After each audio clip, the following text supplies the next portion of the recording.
Ассалаумағалейкум, құрметті көрермендер, Тұлға арнасына қош келдіңіздер. Әміре Қашаубаев шетелге шыққан кезде Алаш қозғалысының қайраткері, көрнекті ғалым, Түркістан автономиясының жетекшісі Мұстафа Шоқаймен бірнеше рет кездеседі. Ал кеңес үкіметі Мұстафа Шоқай қашқын, сатқын деген пікірде. Кейін ішкі істер халық комиссариаты Әмірені тергеуге шақырып, қырағы бақылауға алады. Әміре Қашаубаевтың тергеу протоколында былай жазылған: біз 1925 жылы маусым айының ортасында Парижге келдік. Делегация құрамында 14 адам болды. Қонақ үйге орналастық.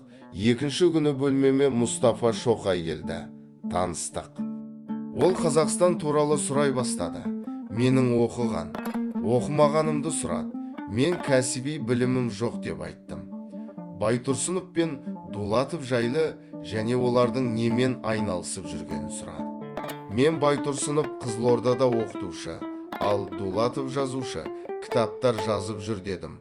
Мұстафа Шоқай маған өзінің Сұлу төбеде туғанын, туыстарының әлі күнге дейін сол жақта тұрып жатқанын жеткізді. Олармен хат алысып, хабарласып тұратынын айтты. Совет елшісі Красин оған елге қайтуға ұсыныс жасағанын, бірақ отанына оралса қуғын көретіннен қауіптенетінін жеткізді делінген. Әміре Қашаубаев тергеу протоколында Мұстафа Шоқай өзіне хат бергенін айтады.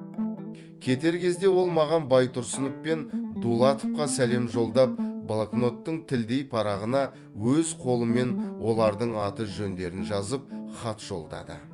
Париж сапарынан кейін мен Қызылордада болып, Байтұрсынов және Дулатовпен бірнеше рет кездестім. Олар шетте жүрген Мұстафа Шоқайдың өмірі мен қызметі туралы қызықтап көп сұрады. Мен Мұстафа шетелде шығатын түрлі баспалар мен газеттерде қызмет істеп жүргені туралы айтып бердім.